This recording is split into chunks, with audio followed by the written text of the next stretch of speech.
You ask Tiger to solve. This deals with linear equations with one unknown. The final result is r equals 28. Let's solve it step by step. Simplify the expression. Expand the parentheses. Simplify the arithmetic. Group all constants on the right side of the equation. Subtract 165 from both sides. Group like terms. Simplify the arithmetic.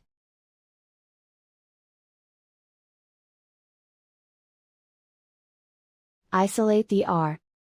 Divide both sides by 11.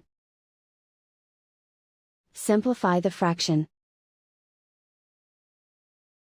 Find the greatest common factor of the numerator and denominator.